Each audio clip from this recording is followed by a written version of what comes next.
If you look at the demographic history of the United States over the last 75 years, the story is almost entirely one of explosive growth. Since 1950, the country has more than doubled its population. Florida has grown by 600%, California by nearly 300%. Even the coldest, most remote parts of the country have seen their populations climb. But there is one exception, one solitary anomaly in the American experiment: West Virginia. Today, West Virginia is the only state in the entire country that has a smaller population than it did in 1950. But why? How did a state that was once the industrial engine of the industrialized world, sitting on literally trillions of dollars of natural resources, end up shrinking while everyone else was growing? The answer isn't just about economics. It's about a rugged, unyielding landscape that fought against development at every step of the way. It's about a history of rebellion and extraction. And it's about a geographic destiny that was written millions of years ago.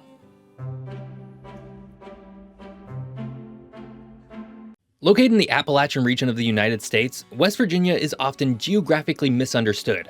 Is it the South? The Midwest? The Mid-Atlantic? Culturally, it's a bit of a mixture, but geographically, it's in a category of its own. It's the only state in the country that lies completely within the Appalachian mountain region. There are no flat coastal plains here. There's no expansive prairies. In fact, the state's nickname, the Mountain State, is arguably the most accurate nickname in the entire country. The average elevation is 1,500 feet, higher than any other state east of the Mississippi River. But to say it's just mountainous doesn't quite capture the reality on the ground. When we think of mountains, we often think of the Rockies, jagged, snow-capped peaks piercing the sky. West Virginia isn't like that. It's a dissected plateau, a massive block of land that has been eroded over hundreds of millions of years by water. The result is a landscape that feels claustrophobic to some and comforting to others. An endless sea of steep ridges and narrow winding hollows where sunlight might only hit the valley floor for a few hours a day. This topography creates a natural fortress. In the early days of American expansion, this land was an obstacle, a rugged barrier that forced pioneers to go around rather than through. But hidden within those daunting ridges was a geologic secret, a massive reserve of energy that would eventually power the industrialization of the entire world. But we'll get to that. First, we have to talk about the water. Because the terrain is so steep, water moves fast here. The state is drained by a complex network of rivers, most notably the Ohio River, which forms the western border, and the Potomac, which forms the eastern border. But the internal rivers are where the geography gets truly wild. The New River, despite its name, is actually one of the oldest rivers on the planet, at somewhere around 300 million years old. It cuts through the Appalachian Plateau in a gorge so deep and rugged that for centuries it was virtually impassable. This river system creates a paradox. While rivers usually facilitate trade and movement, in West Virginia they often dictate isolation. Towns were built in the narrow floodplains, squeezed between the rushing water and the sheer rock face. This physical reality forced communities to be insular. You didn't just drive to the next town over. You had to traverse a mountain or follow a winding river for miles to get there. However, this rugged beauty also hid a geologic destiny that was written millions of years ago. During the Carboniferous period, this entire region was a swampy, tropical wetland. As plants died and were buried under layers of sediment, heat and pressure turned that organic matter into coal. And not just any coal, some of the highest quality, bituminous coal in the world. This brings us to the unique geographic trap of West Virginia. The very mountains that isolate the state are literally made of money, or at least they were. The geology here is stacked like a layer cake, with seams of coal running horizontally through the mountains. This meant that you didn't always have to dig deep shafts straight down. You could drift mine right into the side of a hill. It was accessible, it was abundant, and it was everywhere. But there is a catch of being a state built entirely on steep slopes and narrow valleys. Physical geography dictates human geography. In Iowa or Kansas, you can build a grid. You can expand a city in any direction. In West Virginia, you can't. There's almost no flat land. If you want to build a house, a Walmart, or a highway, you have to move a mountain to do it. This lack of developable land has had a profound impact on how the state functions. Urbanization is incredibly difficult. Charleston, the capital, is squeezed along the banks of the Kanawha River. Huntington faces the Ohio. Morgantown clings to the hillsides along the Monongahela. There are no sprawling metropolises because the land simply won't allow it. This has kept the population dispersed, rural, and intimately connected to the land in a way that few other Americans understand. But here's the thing about geography. It's not static. While the mountains haven't moved in human time, the way we interact with them has shifted violently. The rugged terrain that once protected the state eventually became the very thing that made it vulnerable to exploitation. The physical difficulty of navigating the state meant that when the railroads finally punched through, they didn't just connect towns, they owned them. The geography funneled all movement, all economy, and all life into very specific controllable corridors. So the mountains gave West Virginia its identity, but they also kind of built a cage. And to understand how the people here tried to break out of, or perhaps survive within, that cage, we have to look at how this land was settled.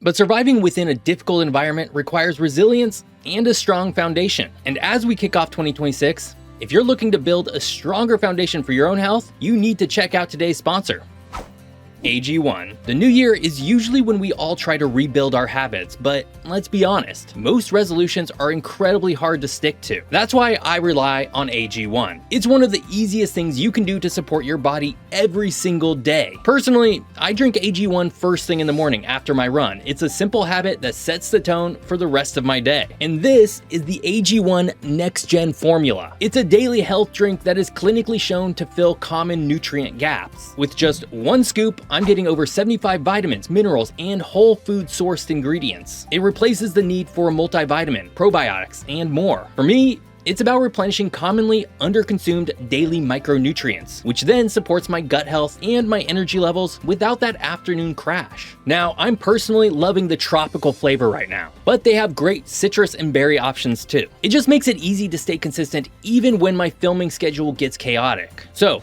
make 2026 the year you own your morning. Go to drinkag1.com/Geoff or scan this QR code to get 3 free AG1 travel packs and 3 free AGZ travel packs, plus a free vitamin D3K2 bottle and an AG1 welcome kit with your first subscription order. Thank you to AG1 for sponsoring today's video. Now, AG1 is a great way to support your nutritional foundation, but historically, the people of Western Virginia felt that their political foundation was being completely undermined.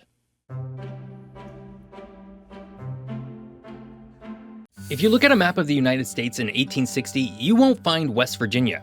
It didn't exist. For the first 87 years of American history, this rugged mountain land was simply the western counties of Virginia. But a line on a map couldn't hide the fact that these two regions were effectively different. To the east, the tidewater elites of Virginia built an economy based on tobacco, plantations, and enslaved labor. It was a flat, aristocratic society that looked toward Europe and the Atlantic trade. But over the Blue Ridge Mountains, life was radically different. The geography made plantation farming impossible. The people who settled here were Scots-Irish immigrants, mountaineers, and subsistence farmers. They didn't own slaves, not out of a moral high ground initially, but because the economics of the land didn't support it. They valued independence, hated taxes, and deeply resented the politicians in Richmond who ignored their needs while taking their money. For decades, the tension simmered. The western counties felt like the neglected stepchild of the Commonwealth. But it took the fracture of the entire nation to finally snap that bond. When Virginia voted to secede from the Union in 1861, at the start of the US Civil War, the western counties famously balked. They refused to fight for a cause they didn't believe in, for an economic system they didn't participate in, and for a government that had marginalized them for nearly a century. In a move of brazen political defiance, leaders from the western counties met in Wheeling and formed their own government. On June 20th, 1863, amidst the cannon fire of the Civil War, West Virginia was admitted to the Union as the 35th state. It is the only state in American history born directly out of the secession of another state. But independence came with a heavy price. The new state was born into chaos. Families were literally split down the middle, with brother fighting brother in the tangled woods of the Appalachians. It was a guerrilla war of neighbor against neighbor that left scars long after the official surrender at Appomattox. Yet, as the smoke cleared, West Virginia found itself sitting on a fortune. The Industrial Revolution was hungry, and West Virginia had exactly what it wanted: timber and coal. In the late 19th century, the railroads finally conquered the mountains. They snaked their way up the river valleys, piercing the isolation that had defined the region for so long. Suddenly, the subsistence farmers who had lived off the land for generations were approached by men in suits from New York, Philadelphia, and London. These agents offered to buy the mineral rights to the farmer's land for what seemed like a lot of money at the time, but often for just 50 cents an acre. The farmers, thinking they were selling useless rocks underground while keeping their farm on top, signed the broad form deeds. But they didn't realize they had just signed away their future. These deeds often gave the companies the right to do whatever was necessary to extract the minerals, including destroying the surface. Almost overnight, West Virginia transformed from an agricultural frontier into an industrial colony. The population exploded. Immigrants from Italy, Poland, and Hungary, along with African Americans moving up from the south, flooded into the state to work the mines. The company town became the new social order. The coal company owned the house you lived in, the store you bought your food in, the church you prayed in, and the police force that patrolled the streets. You were paid in scrip, currency that was only good at the company store. It was a system of feudalism in the middle of modern America. This total control didn't sit well with the independent spirit of the mountaineers. As conditions in the mines worsened and the grip of the coal barons tightened, the state erupted into a different kind of civil war: the Coal Wars. For the first 2 decades of the 20th century, West Virginia was a battleground. It culminated in the 1921 Battle of Blair Mountain, where 10,000 armed coal miners marched to liberate Union men imprisoned in Mingo County. They were met by a private army hired by the coal companies, backed by airplanes dropping homemade bombs. It remains the largest labor uprising in United States history, and the largest armed insurrection since the Civil War. The miners lost the battle, but the war for unionization eventually succeeded, cementing the United Mine Workers of America as a powerhouse that would dictate the state's politics for decades. By the 1940s, West Virginia was the engine room of the industrialized world. It was West Virginia coal that made the steel for the tanks and ships that won World War II. It was the chemical plants in the Kanawha Valley, Chemical Valley, that produced the synthetic rubber and materials needed for the war effort. The state was booming. Towns were vibrant, packed with movie theaters, car dealerships, and bustling main streets. The population surged, driven by an insatiable global demand for energy. In 1950, the census takers tallied the numbers and found that West Virginia had reached a historic peak: 2,005,552 residents. The state was punching well above its weight class, seemingly destined for continued growth as the energy capital of the East. But hidden in the statistics of that 1950 census was a ticking time bomb. The very industry that had drawn millions into the mountains was about to undergo a radical technological shift. The pick and shovel were being replaced by the continuous miner machine. The mule was being replaced by the conveyor belt. And this brings us to the Great Anomaly. In 1950, West Virginia was at its absolute height. But while the rest of America was gearing up for the baby boom and the explosion of the suburbs, West Virginia was quietly stepping off the cliff. The fall wouldn't happen all at once, but it would be relentless. So why did the people leave? Where did they go? And why, despite all of the efforts to diversify, has the population of West Virginia never recovered? In 1950, the United States was home to roughly 151 million people. Today, that number has swelled to over 335 million, a staggering increase of more than 120%. Every single state in the Union has ridden this wave of demographic expansion. From the deserts of Nevada to the frozen tundra of Alaska, populations have grown.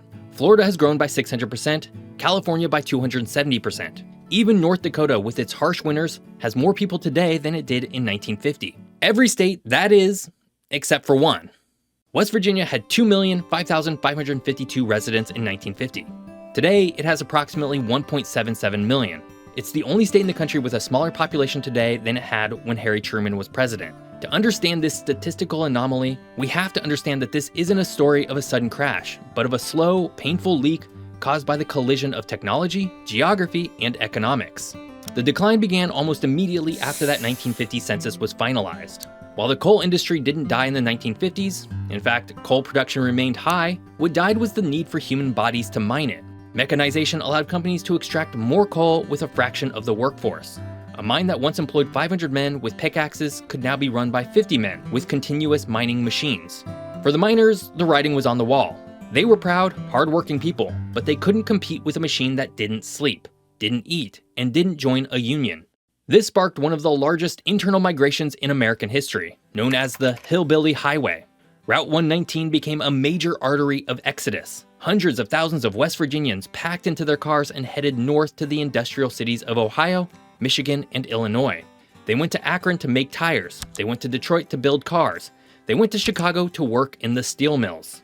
This wasn't just a loss of people, it was a loss of potential. The people who left were overwhelmingly young, men and women in their prime reproductive years looking to build families. They took their future children and grandchildren with them. This created a demographic brain drain that the state has never recovered from. But here's the question that usually follows. Why didn't new industries move in to replace coal? When the textile mills left New England, they pivoted to tech and finance. When agriculture mechanized in the Midwest, cities like Columbus and Indianapolis diversified into insurance and logistics. Why couldn't West Virginia do the same? The answer brings us right back to the physical geography. To replace a labor-intensive industry like coal, you need flat land for factories, business parks, and housing developments. You need fast, straight transportation networks. West Virginia has almost none of these. The sheer cost of infrastructure in the Mountain State is astronomical. Building a 4-lane highway through the Appalachians costs significantly more per mile than paving a road across the flat plains of Ohio. Corporations looking to build a new factory in the 1970s or 80s looked at West Virginia and saw a logistical nightmare. Why build in a narrow valley where you have to blast through rock to expand your parking lot when you can build on a cornfield in North Carolina for a fraction of the cost? The mountains that once provided the coal wealth now acted as a barrier to economic diversification. This reliance on a single extractive industry created what economists call the resource curse.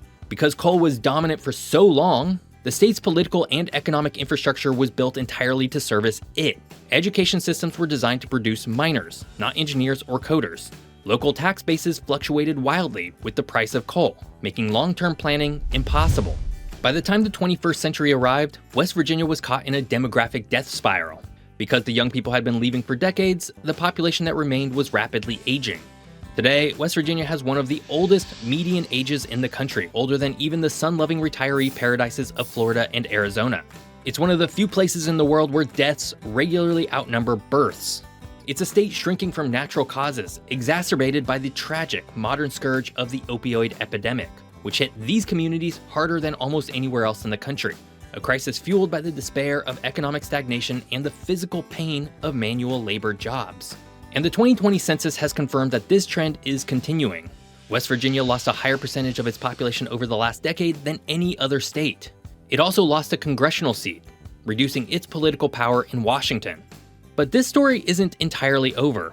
The very geography that isolated the state is now attracting a new kind of resident. With the rise of remote work, people are looking for low costs of living and high natural beauty. Two things West Virginia has in abundance. The New River Gorge, recently designated a national park, is booming with tourism. Areas in the Eastern Panhandle, which serve as commuter hubs for Washington, D.C., are actually growing. Berkeley County has grown from 122,000 people in 2020 to over 136,000 people in 2024. Considerable growth for a state not accustomed to it. Unfortunately, these pockets of growth haven't been enough to offset the hollowness of the southern coal fields. The story of West Virginia is a testament to how geography dictates destiny. It was the mountains that kept it wild, the mountains that filled it with coal, and the mountains that eventually boxed it in when the economy shifted. This week, I'm in Gibraltar, the United Kingdom's foothold on the European mainland, that Spain is desperate to reclaim. So come join me as I explore this particular story in person. I hope you enjoyed learning all about West Virginia. If you did, go check out this video all about the Northern Mariana Islands, the United States' forgotten Pacific territory. Thanks for watching. See you next time.